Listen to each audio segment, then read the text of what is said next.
Muito bom dia, meus queridos irmãos, sejam bem-vindos a este nosso pequenino, grande grupo. Faz-me lembrar, este grupo faz-me lembrar um canal que costuma dizer: nós somos a resistência. É verdade, nós somos a resistência. Que Deus nos abençoe, que nos dê o seu Espírito, nos encha com o fogo do Espírito, não é? Para podermos ter no nosso coração um amor tão grande pelas pessoas, que nada nos faça parar e nada nos faça silenciar. Hoje estamos no nosso estudo 12 e vamos, que tem por título os 6 passos para o Yom Kippur. Uau, temos aqui alguém que conhece o título. Como é que é possível? Ok, muito bem, vamos orar então. Querido Deus, eterno Pai que está nos céus, ó Senhor, precisamos muito do seu Espírito, muito da coragem, da força que tinham os profetas e Jesus para permanecermos firmes num tempo de enganos, dissimulados e outros declarados. Que o Senhor nos ajude a permanecer firmes pela verdade, ainda que caiam os céus. Conceda-nos a unção do seu Espírito, Pai. Queremos compreender, queremos nos fortalecer e queremos estar perfeitamente equipados com a armadura que o Senhor nos deixou para poder entrar na última batalha contra o pecado e contra o mal. Tudo isto suplicamos, Pai, não que mereçamos, porque somos miseráveis pecadores. Esta é a nossa condição, mas não é o nosso estado. O Senhor nos concedeu um ensinamento do dia da expiação, precisamente para que compreendamos que, apesar de podermos ser pecadores por termos pecado, não precisamos de permanecer nesse estado. O Senhor nos ajuda a compreender isto, em nome de Jesus. Amém. Amém. Então, Yom Kippur, que significa também dia da expiação, ou dia do perdão, ou dia da libertação, ou dia da cobertura, ou dia do casamento. Isto são tudo significados. É verdade, são tudo significados. Vejam a grandeza do ensinamento que Deus nos deixou ficar. Irmãos, ninguém sobre a terra recebeu esta luz. Foi a nós que Deus concedeu esta maravilhosa luz, para que nós possamos iluminar a vida dos outros. Não é um espetáculo, podemos dizer aos outros, mas há um dia do perdão, há um dia da purificação, há um dia em que o Senhor vai eliminar completamente qualquer registro que nos tenha envergonhado, não é? Durante tanto tempo. E nós podemos ter o nosso coração aliviado, e por isso é uma alegria. Nós que conhecemos o passado, o nosso passado, e que conhecemos aquilo que nós fizemos, não é? Tantas coisas erradas, a nossa maneira de ser, não só pecados assim, que à nossa vista possam não ter sido muito grandes, mas que foram pecados ofensivos ao céu. Saber que neste dia não há nada à vista, foi tudo apagado. O registro está limpo, não temos que ter o coração apertado de que eles vão ser expostos perante o universo. Não é maravilhoso saber isto? Este é o dia do Yom Kippur, ninguém vai mais saber se eu roubei, se eu menti, se eu adulterei, se eu andei metida em bruxaria, se eu vi nos ecrãs coisas que não devia ter visto, se eu maldisse outras pessoas, se eu critiquei, se eu tive pensamentos nojentos. ninguém vai saber disto, irmãos, porque tudo ficou apagado. Quando nós pensamos nisto, este dia passa a ser para nós o quê? Um dia desejável, não é? E um dia desejado, não só desejável, mas desejado também. Muito bem, então vamos aqui para Levítico 16, que é onde nós nos vamos basear acima de tudo. Nós temos trabalhado muito Levítico 23. Aliás, a palavra Levítico, sabem o que é que significa? Certamente que sim. Alguém sabe? Tem a ver com leis. É, exatamente, é o livro das leis, e tem aqui tantas leis, e nós às vezes até desconsideramos este livro, não é verdade?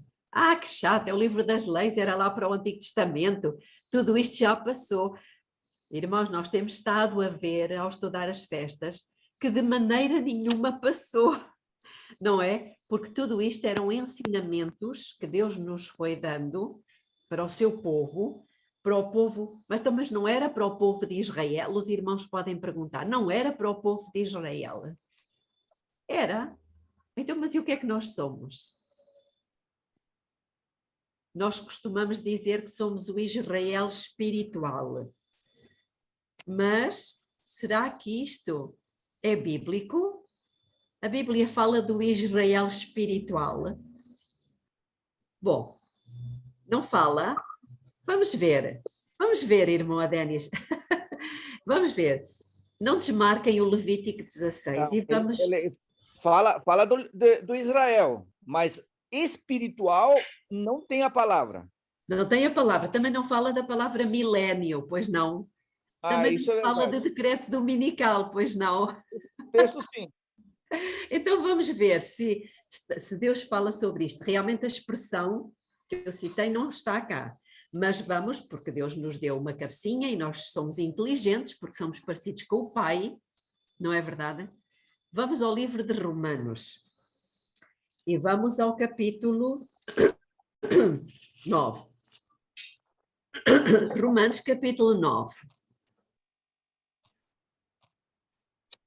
E diz assim no versículo 6 e 7 e 8.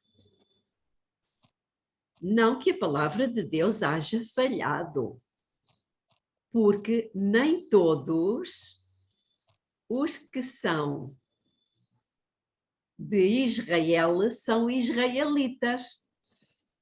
Então Deus está aqui a dizer, nem todos os que nasceram lá em Israel são israelitas, alguns nasceram lá apenas. E depois diz, nem por serem descendência de Abraão são todos filhos, mas em Isaque será chamada a tua descendência. Isto é, não são os filhos da carne que são filhos de Deus, mas os filhos da promessa são contados como descendência. Uau! Então o que é que Deus está a dizer aqui? Apesar de nós não termos nascido em Israel, nós podemos ser contados como descendentes de Abraão. E quem foram os descendentes de Abraão? Foram os israelitas, certo? Agora, quem são os descendentes de Abraão? Vamos lá ao livro de Romanos. Romanos, fiquem com estes textos porque podem vos ser necessários daqui a pouco tempo. E certamente que sim, porque o Senhor está a conduzir-nos para aqui. No capítulo 3, diz assim, no versículo 29, e depois... Romanos, né? Romanos, capítulo 3, versículo 29, e depois vamos ler o versículo 26. Diz o 29 assim, e se sois de Cristo, então sois o quê? Descendência de Abraão e herdeiros conforme a promessa. Então, se somos descendência de Abraão, somos o quê? Israelitas. Apesar de não termos nascido em Israel. E o versículo 26 diz, pois todos sois filhos de Deus pela fé em Cristo Jesus. 27. porque todos quantos fostes batizados em Cristo, vos revestistes de Cristo. Não há judeu nem grego, ora aí está. Não há judeu nem grego. Não há escravo nem livre, não há homem nem mulher, porque todos vós sois um em Cristo Jesus. E se sois de Cristo, Eu tô, então... eu tô procurando isso. Romanos 3. Romanos 3, não tem. Desculpem, não é Romanos, peço desculpa, é Gálatas. Ok. Peço imensa desculpa. Eu disse primeiro Gálatas, mas depois entrei no Romanos. É Gálatas 3, 29, Ok, depois do 26 ao 29. certo. Ok, agora sim. Agora sim. Pronto. Então, não temos dúvida pelas Escrituras de que somos descendência de Abraão, se somos de Cristo. Muito bem. E agora, voltando um pouquinho só a Romanos, no capítulo 9, o apóstolo Paulo diz, é um texto que vem lá de Isaías e também de Sofonias, mas que ele cita aqui em Romanos, capítulo 9, versículo 27. Também Isaías exclama acerca de Israel. Ora, aqui está. Ainda que o número dos filhos de Israel seja como a areia do mar, apenas o remanescente é que será salvo. E esse remanescente é composto de judeus e gentios, que é o nosso caso. E que deixamos de ser gentios, atenção, passamos a ser Israel porque somos de Cristo. Percebem? Amém. Ok, muito bem. Então, Deus deu realmente estas leis, nós fomos dar esta voltinha por causa das leis de Levítico, e efetivamente são muitas leis que Deus deixou ficar. Ora, nós aprendemos que as festas do final de ano ou princípio de ano, são chamadas o Rosh Hashanah. Não sei se já ouviram esta expressão, sempre que a ouvirem Rosh Hashanah já sabem que tem a ver com trombetas e Yom Kippur, porque elas fazem parte de um bloco. E a festa dos tabernáculos, que depois vem a seguir, ela é o fecho, podemos dizer, a conclusão, a explosão, não é? De todo o último mês do ano em Israel. E então, esse Rosh Hashanah, que se encontra em Levítico 23 a 32, nessa altura, nesse período, porque é um período, atenção, não é um dia apenas, apesar do Yom Kippur ser apenas Não, um acabou. dia. Yom Kippur é Vai apenas cobrar mais tarde.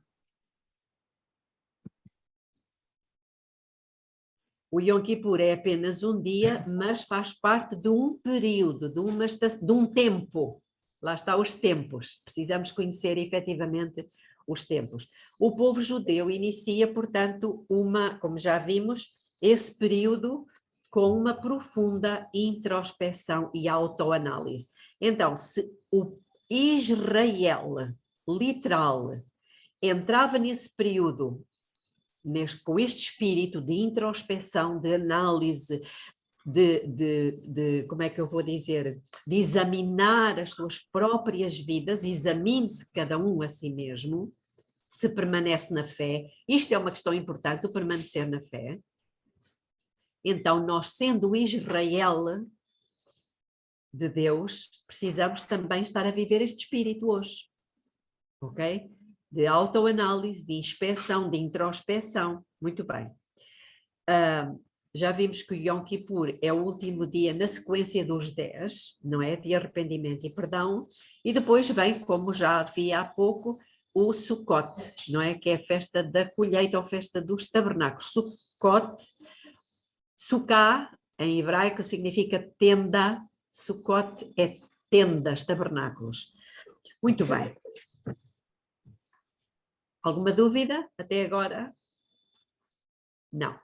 Então, neste dia, ele é tão importante que Deus dedicou um capítulo inteiro, que é o capítulo 16 de Levítico, a detalhar os passos que o sumo sacerdote teria que fazer precisamente para poder fazer o quê? O que é que o sacerdote fazia neste dia? Gostava de vos ouvir.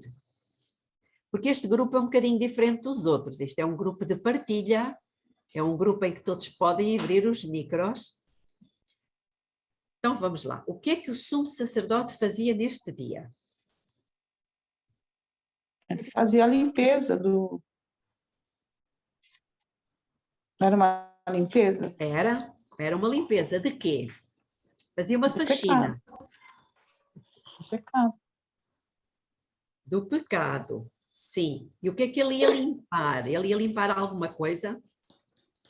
Ele fazia a purificação, tanto dele e das pessoas. Cada um devia analisar a si mesmo, né? Para ver se ele mesmo. estava aí. É que o véu do templo ficava todo ano manchado de sangue e sujo. E tinha uma série de coisas que ficava, vamos dizer assim, com aspecto ruim. Espera, que a mãe vai buscar o biscoito, vai. Todinho. Quem está falando, Entendeu? Jim, por favor, feche o seu microfone, porque abra na hora que quiser.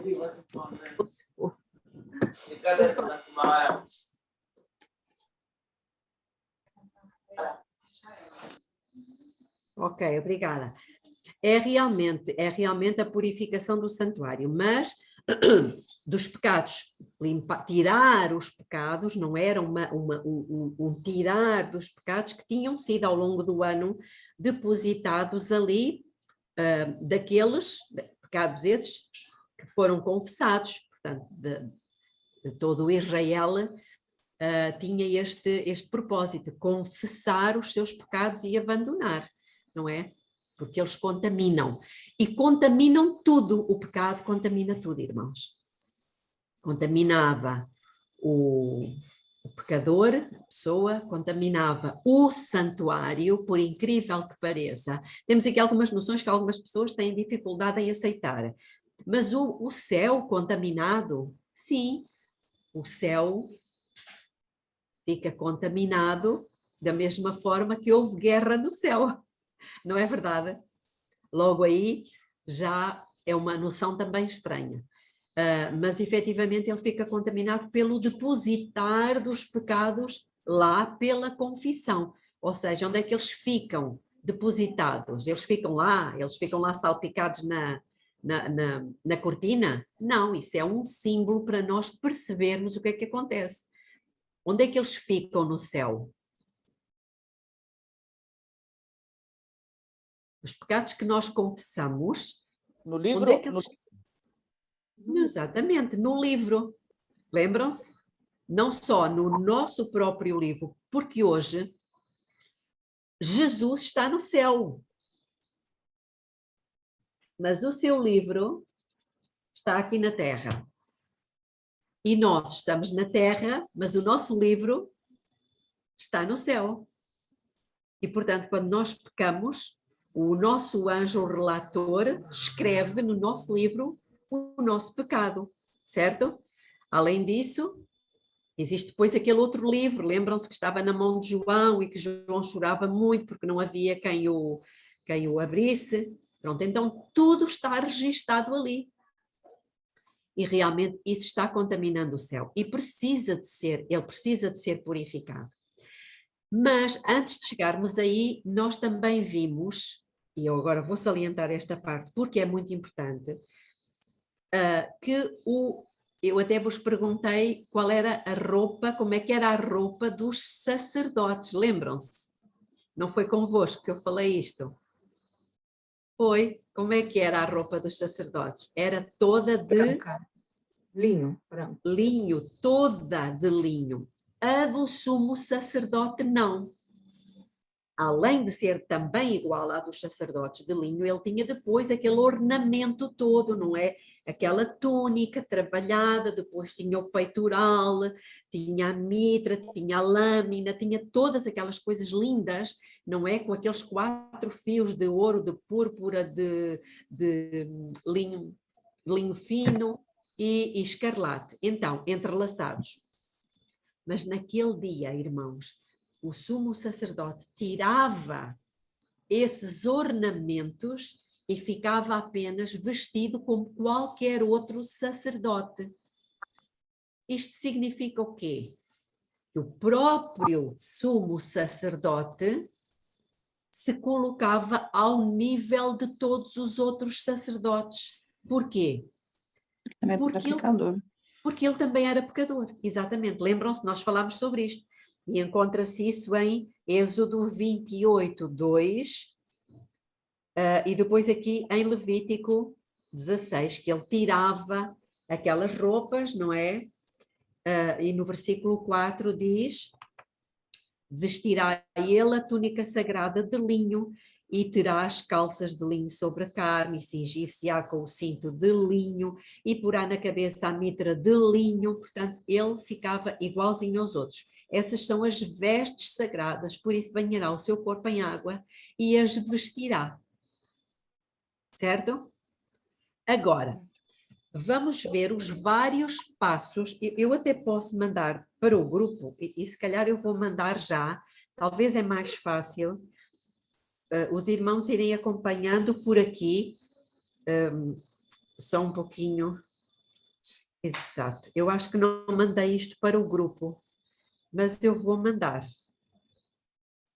Elice, já está no grupo, diretamente, que é o que era o dia da expiação.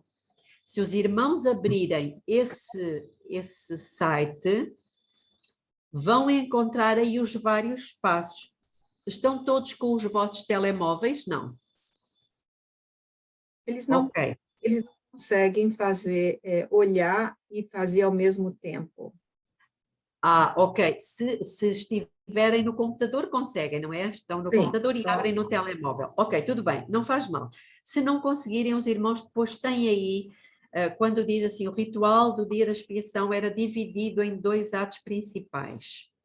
Um era em favor do sacerdócio, que é isso que vamos ver, esses passos, ou seja, a purificação dele próprio, do sacerdote e da sua família. Este era o primeiro passo. Mas ele depois vamos ver que ele saía, o sumo sacerdote saía novamente do lugar santíssimo, ou do lugar santo, no caso, e ia ao pátio. E, portanto, diz aqui, e o outro, em favor de toda a nação de Israel. Uma semana antes dessa data, o sumo sacerdote já se deslocava da sua própria casa para o tabernáculo. Então, no dia da expiação, os acontecimentos se davam da seguinte forma. E é esses passos que nós vamos detalhar, porque quem lê Levítico 16 assim corrido, eu durante muitos anos eu não tive essa noção, essa compreensão, irmãos. Mas à medida que fui estudando isto, eu fui vendo, uau, como é que é possível nós termos aqui as coisas e não vermos? É um pouco à semelhança do que aconteceu com Moisés. Eu durante muitos anos tive a ideia de que quando Deus chamou Moisés para subir ao monte para lhe dar as tábuas da lei, ele subiu e ficou lá 40 dias. Sabem que não foi assim? Ele subiu e desceu várias vezes. Eu fiquei admirada. Bom, mas então, vamos lá ver. Primeiro são os versículos 3, 6 e 11 de Levítico 16.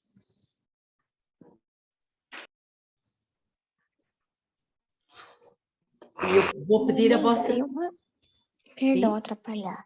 Eu tenho uma dúvida. É porque é o seguinte.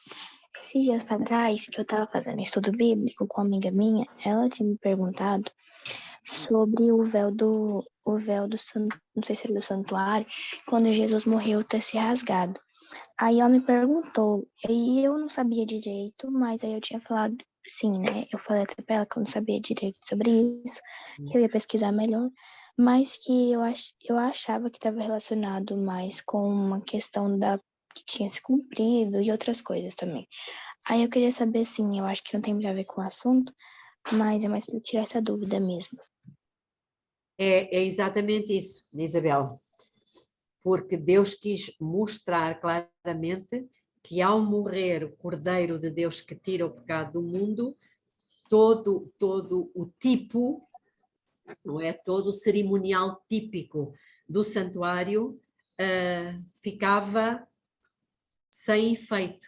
A partir desse momento, o trabalho, ou seja, como é que eu vou dizer, todo o trabalho que era realizado no santuário deixou de ser feito no santuário na terra. Diga, irmão. Do cerimonial. Exatamente, muito obrigada. Muito obrigada. Todo o cerimonial que era feito na terra deixou de ser feito na terra, passou a ser feito no céu. Isto porquê? É muito fácil compreender, porque o pátio do santuário representava, como nós já vimos aqui, o pátio representava o quê? Lembram-se? Nós temos o pátio...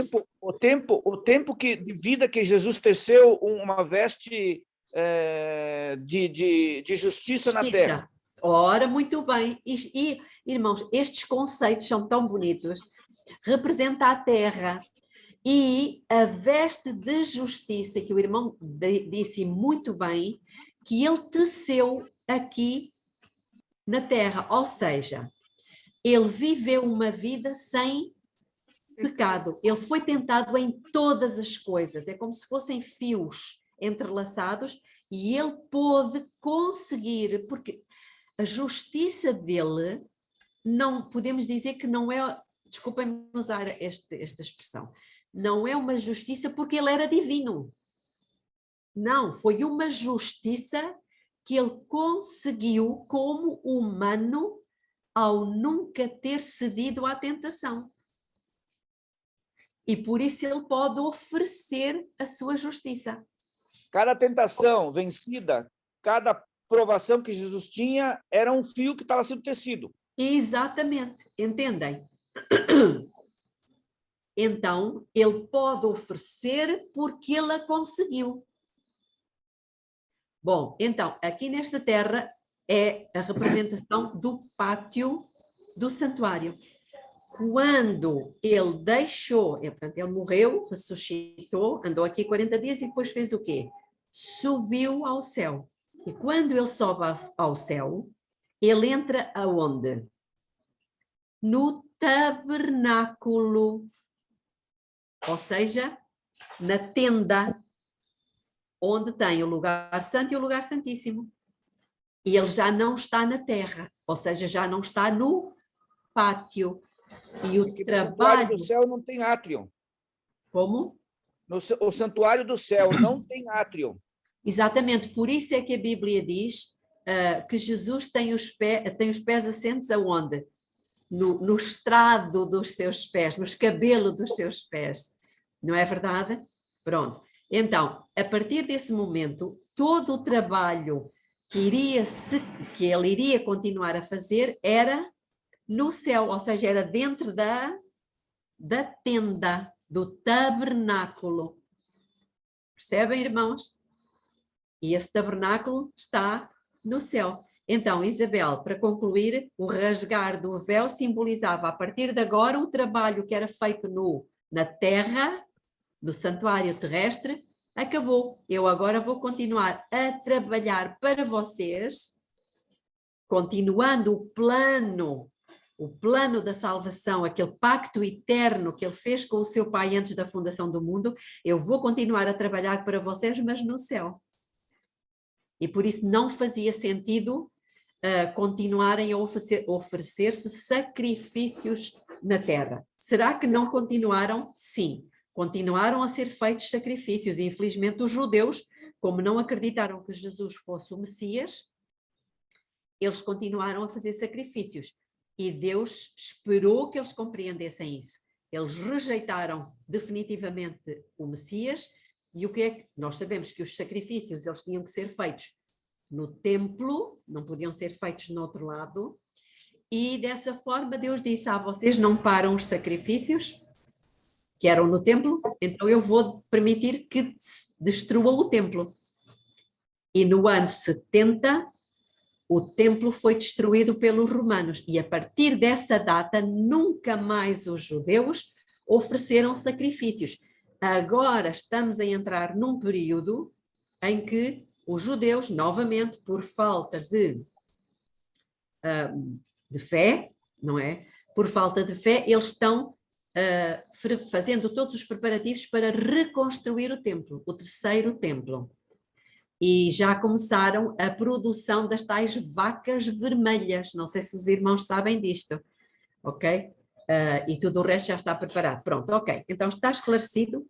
Voltemos aqui ao nosso Yom Kippur e vamos ler os versículos 3, 6 e 11.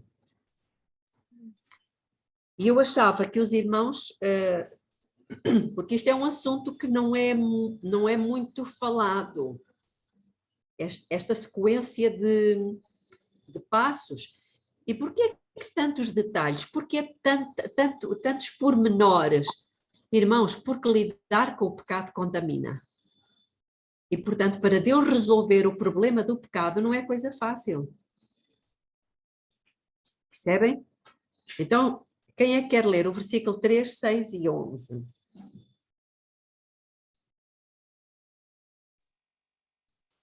Eu posso ler. Opa, desculpa. Pode ler. Pode ler, Estela. Pode ler, Estela. Então tá. Verso 3. Assim, Arão entrará no santo lugar, com um novilho para a oferta pelo pecado, e um carneiro para a oferta queimada. Verso 6. E Arão oferecerá seu novilho da oferta pelo pecado, que será para ele mesmo, e fará expiação por si e por sua casa. Verso 11. Arão trará o novilho da oferta pelo pecado, que será para ele mesmo, e fará expiação por si e por sua casa, e matará o novilho da oferta pelo pecado, que é para si mesmo.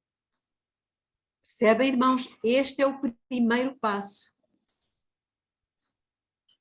Ele faria expiação por si mesmo, porque é pecador e porque também tem falhas e pensamentos, etc., e pela sua casa.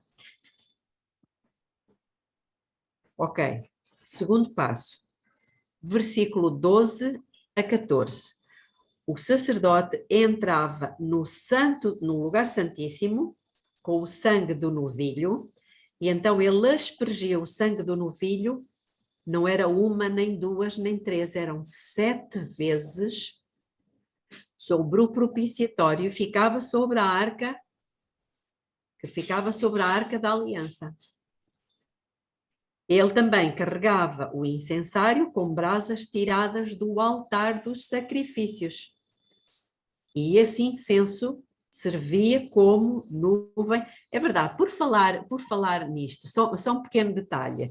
Os irmãos, quando a Bíblia diz que era fogo eterno, foi apenas aceso uma única vez pelo próprio Deus, sabiam que isto era verdade? Ainda quando o povo de Israel se deslocava no deserto, de um lado para o outro, havia uma tribo específica que levava o fogo. Nunca tinham pensado nisto? 40 anos era uma tribo específica que carregava o fogo sagrado que foi aceso uma única vez pelo próprio Deus. É muito interessante, isto tem grande significado, não vamos falar nisto agora, mas vamos avançar. Então agora vamos ler os versículos 12 a 14.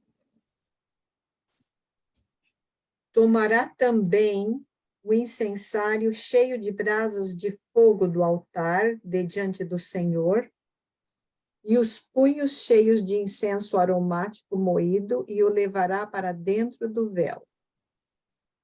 E porá o incenso sobre o fogo perante o Senhor, e a nuvem do incenso cobrirá o propiciatório que está sobre o testemunho, para que não morra.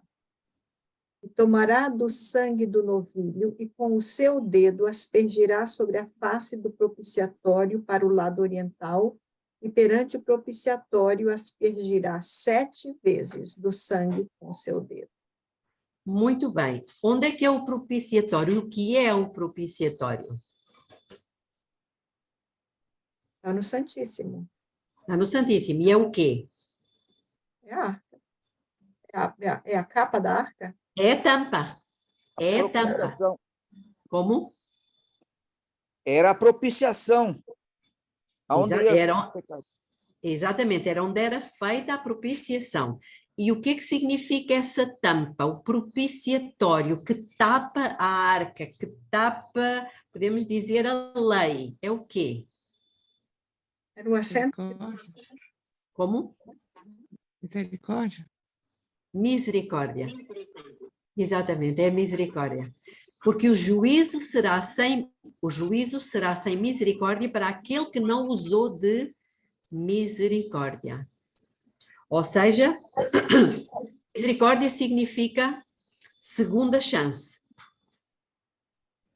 E não foi o que Deus nos deu, uma segunda chance?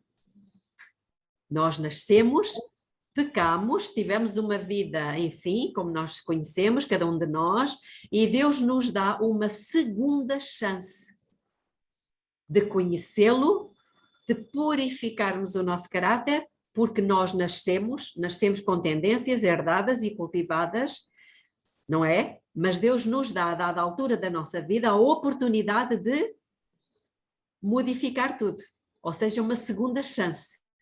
Esta é a misericórdia divina, porque se não fosse essa misericórdia, ninguém se salvaria, ninguém, ok? Porque as tendências herdadas e cultivadas na nossa ignorância são completamente contaminadoras. Então, ele está no lugar santíssimo. E o que é que ele faz agora? Ele volta ao átrio. Volta ao átrio. E vamos ler este terceiro passo que se encontra no versículo 7 e 8.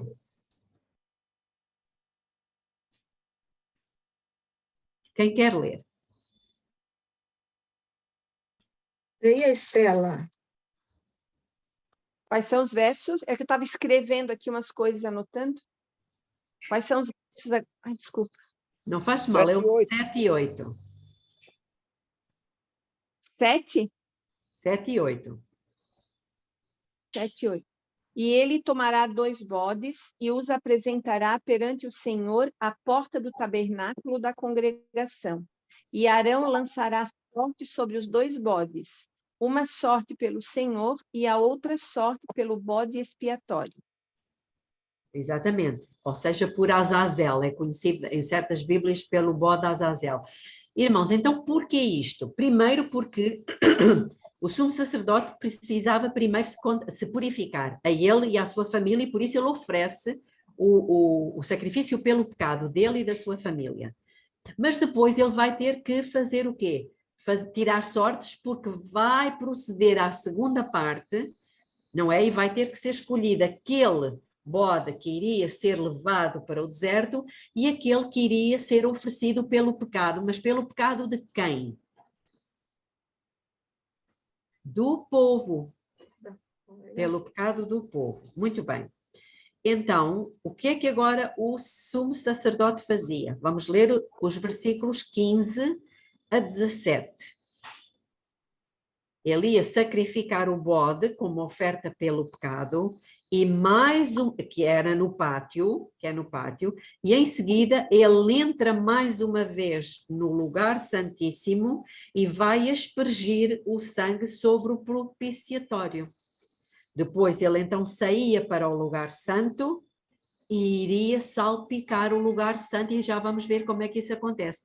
Estamos a ver como não é fácil, mas se os irmãos escreverem os passos e os versículos, vão entender. Vamos ler o versículo 15 a 17.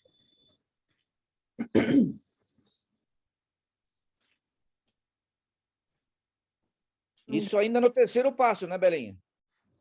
Esse é o quarto. Agora é o quarto.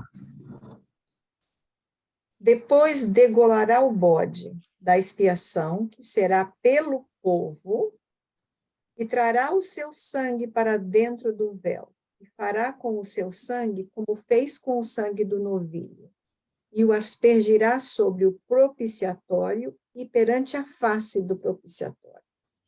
Assim fará expiação pelo santuário por causa das imundícias dos filhos de Israel e das suas transgressões, e de todos os seus pecados. Assim fará para a tenda da congregação que reside com eles no meio das suas imundícias. E nenhum homem estará na tenda da congregação quando ele entrar para fazer expiação no santuário, até que ele saia, depois de feita expiação por si mesmo e pela sua casa, e por toda a congregação de Israel. Estamos a perceber os passos, irmãos? Reparem que ele aqui há uma coisa interessante, é que ele não vai fazer só expiação por si, pela sua família e nem pelo povo, mas pelo, versículo 16, pelo quê?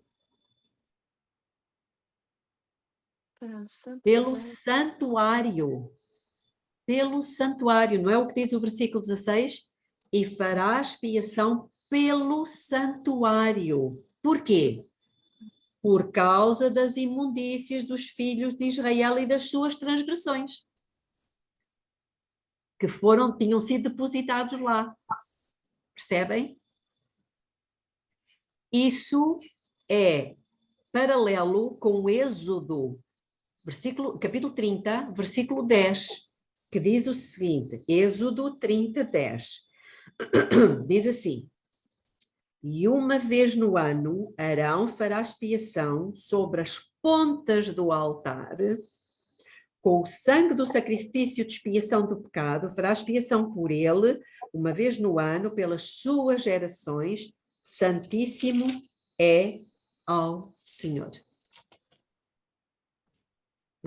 Estamos a perceber a sequência?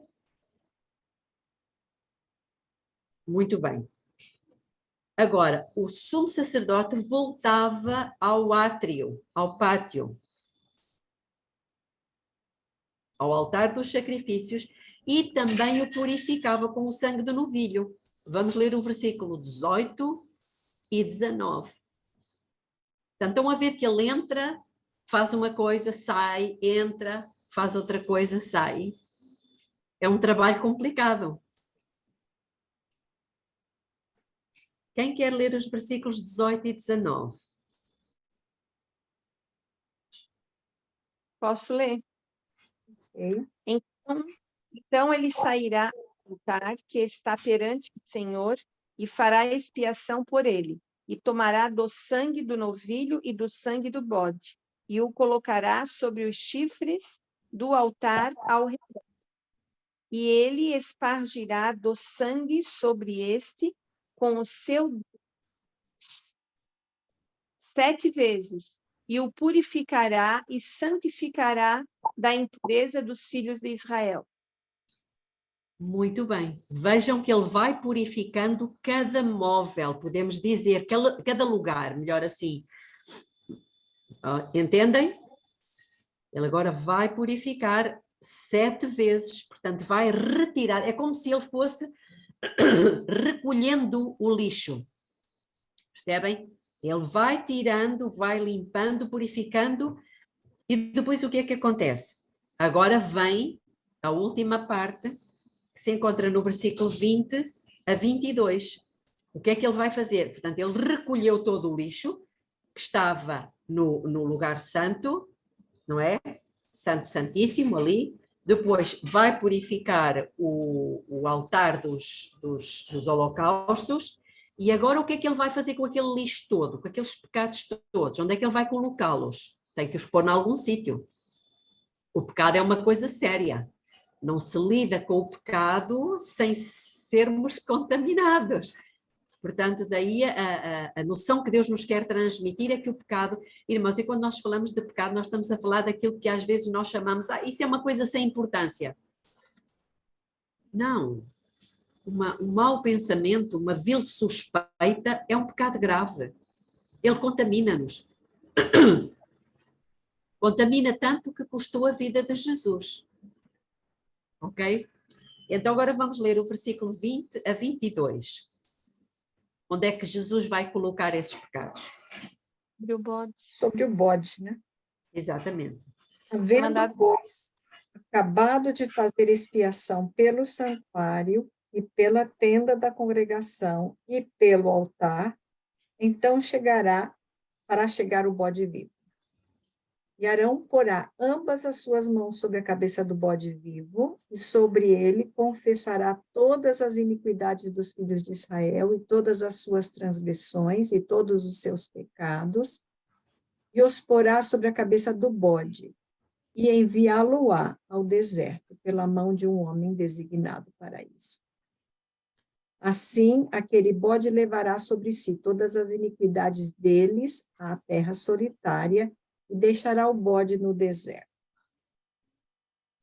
Muito bem. E depois, próximo passo. O que Arão... Esse sexto passo, então. Sim. Eu já não estou a contá-los, mas deve ser. O próximo passo deve ser o sétimo, então. Ora, vamos lá ver aqui. Portanto... Porque 2 seria o sexto. É o sétimo, não é? Agora é o sétimo. Sétimo.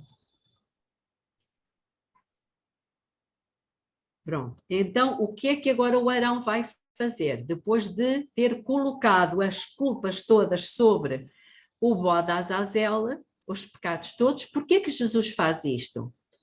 Porque nós, os justos, nós já fomos purificados do pecado, mas nós não fomos a origem do pecado. Fomos? Não, nós fomos induzidos, nós fomos tentados a praticar esses pecados. Fomos tentados por quem? Pelo verdadeiro culpado. É certo que Jesus, ele morreu pelos nossos pecados, mas ele não foi pecador. Portanto, seria uma injustiça que Jesus fosse culpado de pecados que ele não cometeu. Agora, eles vão ser depositados precisamente sobre aquele verdadeiro culpado. Quem é o verdadeiro culpado? É o inimigo. É Satanás. E, portanto, essa recolha dos pecados vai ser depositada sobre o verdadeiro culpado. Percebem? E há pessoas que dizem, mas vocês estão a fazer de Satanás O Salvador. Não. Salvador. Não. Porquê? Porque ele não é morto. E o salário do pecado é a morte. Alguém morreu no nosso lugar como substituto. Agora, este bode não era morto pelo pecado. Ele vai morrer numa outra hora. Ele vai morrer, exatamente. Agora, quem o leva, uma vez que ele vai carregado de culpa, quem o leva também se contaminaria. E quando chegasse ao acampamento, deixava-o lá no deserto, quando chegasse ao acampamento, o que é que tinha que fazer? Tinha que fazer uma boa lavagem, não é verdade? Então é isso que está no versículo 23 e 24. Quem quer ler?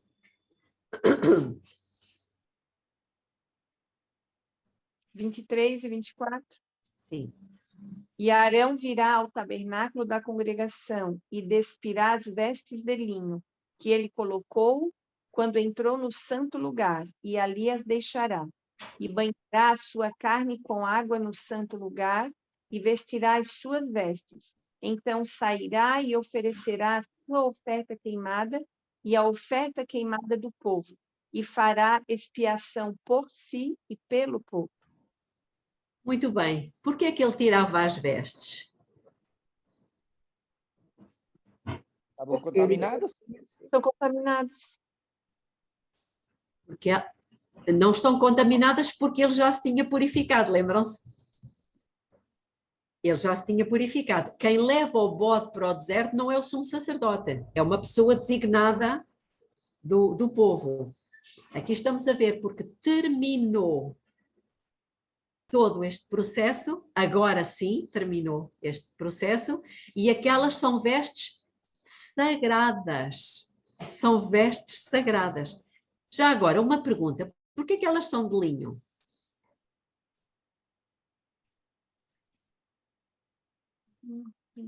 Nunca pensaram nisto? temos que fazer perguntas. Por que é que elas são de linho? Alguma ideia? Tem alguma coisa a ver com pureza? Tem alguma coisa a ver com pureza? O linho não é trigo, portanto é linho, é uma plantinha que dá aquelas sementinhas pequeninas, a linhaça, não é? Nós encontramos isso, a resposta para essa pergunta, no livro de Ezequiel. É uma curiosidade, mas é uma curiosidade importante. Vamos lá ver. Ezequiel. Livro de Ezequiel, capítulo 44.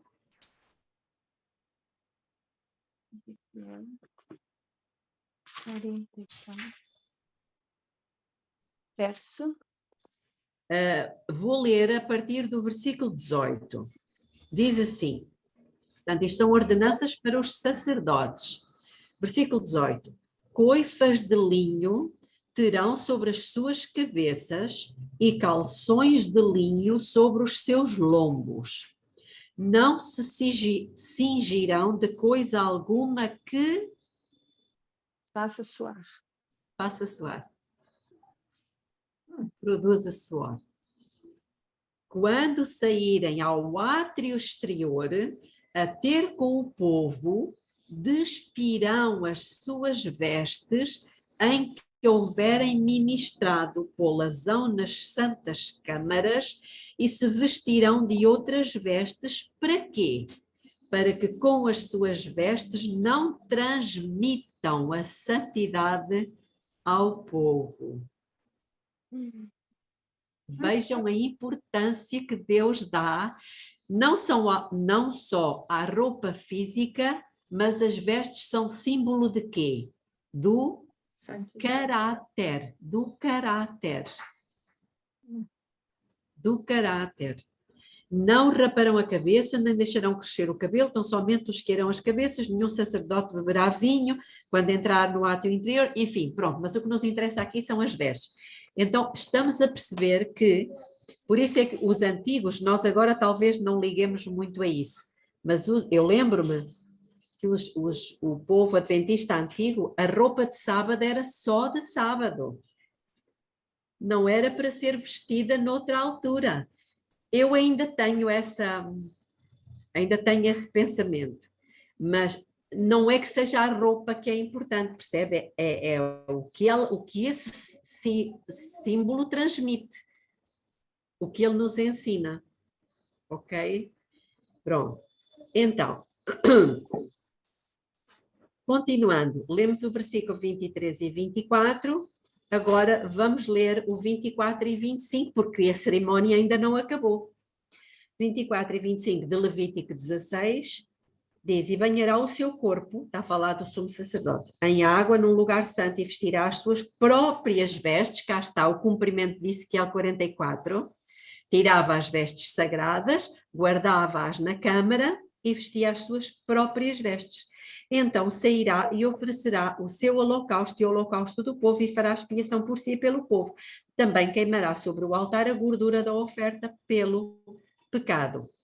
E a pessoa que era responsável por levar o bode emissário, o que é que ela devia fazer? Vamos ler o versículo a seguir, versículo 26. Aquele que tiver soltado o bode para Azazel, lavará as suas vestes e banhará o seu corpo em água e depois, e só depois, é que podia entrar no arraial.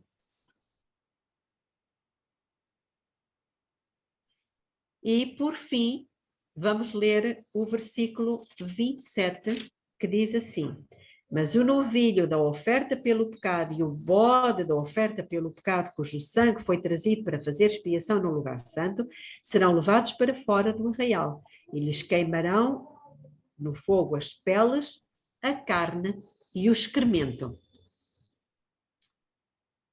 Ok, por fim, a pessoa responsável por queimar o novilho e o bode também precisava de ele próprio purificação. E temos isso no versículo 28.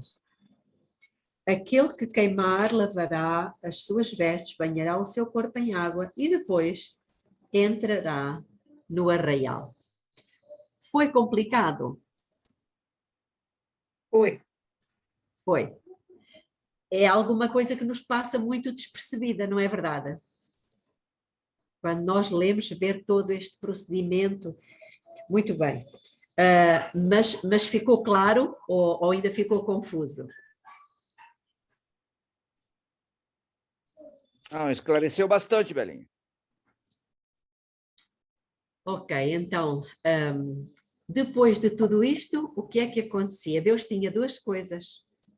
Deus tinha um santuário purificado lá dentro e um povo purificado cá fora.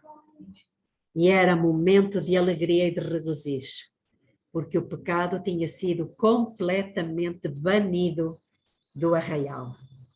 E agora era tempo de celebração. Era tempo de celebração e de grande alegria. Irmãos, é para isto que Deus nos está a preparar. E é para isto que Ele precisa da nossa cooperação. Vamos orar. Belinha, antes só, aquele tempo agora seria os tabernáculos, então. A festa que vem a seguir. Sim, então, Sim. depois de tudo limpo, a festa dos tabernáculos. Exatamente. Era O a encontro dos celebração, né? tabernáculos. É a celebração, exatamente. Mas antes mesmo de orar, já agora, se não se importam, eu tenho aqui 1, 2, 3 ou 4 citações do Espírito de Profecia que eu gostava de fechar o estudo com elas. Uma delas, eu sei que eu já as li, mas eu vou ler novamente. No primeiro volume de Mensagens Escolhidas, na página 124, diz assim: uma vez que nós agora estamos no dia da expiação, na festa da expiação, ou seja, na festa da eliminação do pecado. Irmãos, só por aqui, nós já percebemos que não vamos pecar até à vinda de Jesus. Porquê? Porque o que é a festa da expiação? Não é a eliminação total do pecado?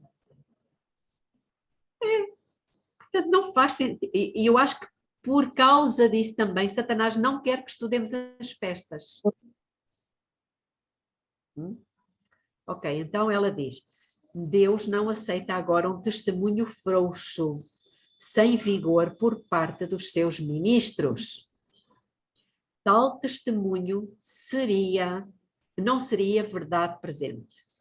A mensagem para estes dias precisa de ser alimento a seu tempo para nutrir a Igreja de Deus. Mas Satanás tem procurado gradualmente roubar o poder desta mensagem. Para quê? Para que o povo não esteja preparado para subsistir no dia do Senhor. Lembram-se do que estudámos no sábado? Preparado para quê? Como é que nos preparamos?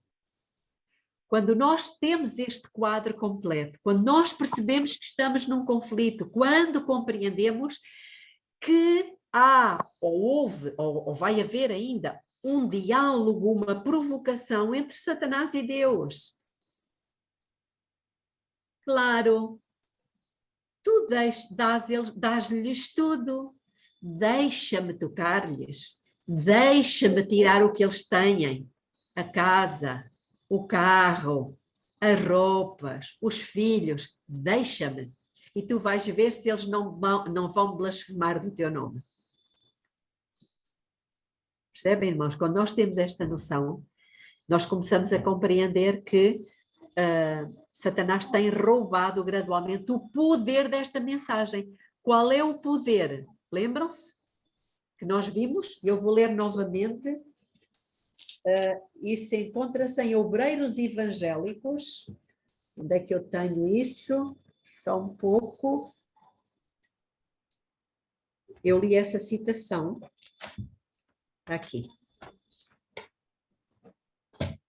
Obreiros Evangélicos, no capítulo 70, acaba aqui bem este verso, até tenho que o colocar aqui. Capítulo 70, página 286.1. que diz: Cristo prometeu que o Espírito Santo habitaria naqueles que lutam pela vitória sobre o pecado, para demonstrar o poder da força divina. O que é que Deus quer demonstrar? O poder da força divina, dotando o instrumento humano de poder sobrenatural e instruindo o ignorante dos mistérios do reino de Deus. Então, vai ser com o nosso poder? Não, vai ser com o nosso querer e crer. Mas o poder é de Deus, é sobrenatural. E como vimos aqui em mensagens escolhidas, Satanás tem procurado gradualmente roubar o poder desta mensagem. Qual é o poder desta mensagem? É possível, sim, porque Deus vai nos dar poder sobrenatural para tal. Mas é lógico, só vai dar esse poder a quem acredita nele e deseja-o. Quem não acredita não vale a pena estar a dar pérolas a porcos. É como se Deus dissesse: para que é que tu queres o poder para vencer se tu não acreditas na vitória sobre o pecado? Entendem, irmãos? Para que é que tu queres poder para vencer se tu não acreditas que podes vencer? Isto é muito importante e esta mensagem tem que ser dita. E ela é uma trombeta que tem que dar o sonido certo neste tempo. E Deus conta com vocês e comigo. Eu estou tocando para vocês e os irmãos vão tocar para outras pessoas. Amém. Amém. Profetas e Reis, capítulo 10, página 68.1. Eu sei que isto é forte, a Ellen acho que também fez comentário sobre isto. Diz assim: há necessidade hoje da voz de severa repreensão, pois grandes pecados têm separado de Deus o povo. E é verdade. Os sermões macios, tão frequentemente pregados, não deixam impressão duradoura. A trombeta não dá o sonido certo. Então, o que é que significa quando a trombeta não dá o sonido certo? São sermões macios, desafinados. Está o meu marido aqui a dizer. Desafinados, ou seja, não dizem as coisas certas no momento certo, e agora é o momento certo. E que agrada aos ouvidos da maioria. Exatamente. Querem ouvir coisas agradáveis. Então, por amor ao aplauso, muitos não estão dando à trombeta o sonido certo. Por amor ao aplauso. Diz Ellen White no Profetas e Reis, na continuação, que eu já coloquei no grupo, salvo erro, coloquei no grupo a citação toda. Por amor ao aplauso. Isto é tremendo, não é? Desculpa, isto para mim tem outro nome. Enfim, que eu não quero dizer aqui. Primeiros Escritos, capítulo 59, página 251.1. Jesus enviou os seus anjos para guiar ao lugar santíssimo a mente dos que foram desapontados, lá em 1844. Lugar aquele a que ele tinha ido a fim de purificar o santuário e fazer uma obra de expiação por Israel. Jesus disse aos anjos que todos os que o achassem compreenderiam a obra que ele deveria realizar. Vi que, enquanto Jesus estivesse no lugar santíssimo, desposaria a Nova Jerusalém.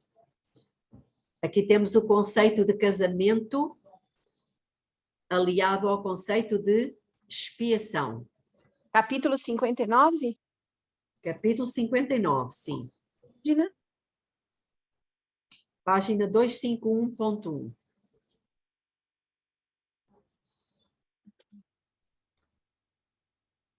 Muito bem. Depois temos a última do grande conflito capítulo 39, estamos quase a chegar lá no nosso estudo, não é? De sábado. Estamos quase lá. Página 623.1. Agora, enquanto o nosso grande sumo sacerdote está a fazer expiação, cá estamos nós no Yom Kippur, por nós devemos procurar tornar-nos perfeitos em Cristo. Nem mesmo por um pensamento poderia o nosso Salvador ser levado a ceder ao poder da tentação. Esta é a condição em que devem encontrar-se os que subsistirão no tempo de angústia. Então temos aqui dois poderes em conflito, não é? O poder da tentação e, como lemos há pouco, o poder da força divina, não é? O poder da força divina, exatamente. Estão a ver, irmãos, Deus tem estado aqui a concentrar-nos neste assunto. Vamos orar e depois podem fazer alguns comentários. Querido Deus eterno Pai que está nos céus, só realmente o Senhor, que é tão poderoso, podia ter deixado, iluminado, inspirado pessoas a escrever um livro como este, que é a sua santa palavra. Aqui temos contidas todas as informações que nós necessitamos e todo o poder que está à nossa disposição ainda para obtermos a vitória e para que o seu nome possa ser glorificado através de nós. Nós queremos ser esse povo, Pai. Pelo amor do seu nome, capacite-nos. Dê-nos o seu Espírito, Senhor. E ajuda-nos a ser luzes para muitas outras pessoas, a dar o sonido certo à trombeta. É o que lhe suplicamos em nome de Jesus. Amém. Amém.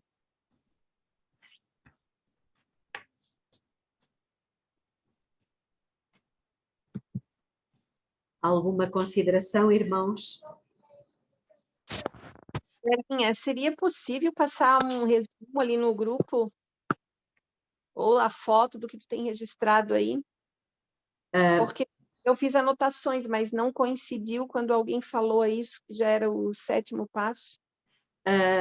Eu coloquei no grupo, já coloquei no grupo aquela citação toda, e vocês podem colocar, tem lá uns pontinhos, podem ir colocando os números dos passos e tudo detalhado, está bem? Obrigada. Belinha, o que você colocou no grupo Foi agora mesmo, foi há pouco. era o que era o dia da expiação. É isso mesmo. É isso? É isso mesmo. Parece ser um vídeo, alguma coisa assim? Não, não é um vídeo, não. É uma redação. Entendi. Ok? E um pouquinho, se vocês subirem, não Agora é? eu abri. Pronto, vão ver que tem uns pontinhos a preto e tem aí a descrição e os versos que mostram os vários passos, ok? É verdade, à medida que a senhora estava falando, eu tentei ir acompanhando aqui. Exato, é isso mesmo. Dá para compreender. Quando os irmãos abrirem aí, eu ia até sugerir, mas eu não quis cortar a fala, dá para acompanhar direitinho. Sabem que, irmãos, eu coloquei isto no grupo porque eu acho que é o que melhor descreve os vários passos. Mas é impressionante como é, eu, por exemplo, eu conhecia isto e os irmãos também conhecem, Levítico 16, e como é que nos passa despercebido. Estão a ver como é que a cegueira é grande e por isso nós precisamos de pedir o colírio. Aconselho-te a que de mim compres colírio, não é? Para podermos ver. Alguma questão queiram colocar? É aquela história que a gente entra na sala e não vê a luz ligada. Pois é, estamos no meio do mato e não vemos as árvores. Ou no meio da horta e não vemos as couves. Não havendo, irmãos, desejo-vos um bom dia, que Deus vos abençoe e até sábado, se Deus quiser, para alguns ou até segunda para outros. Bom dia. Tchau. Bom dia.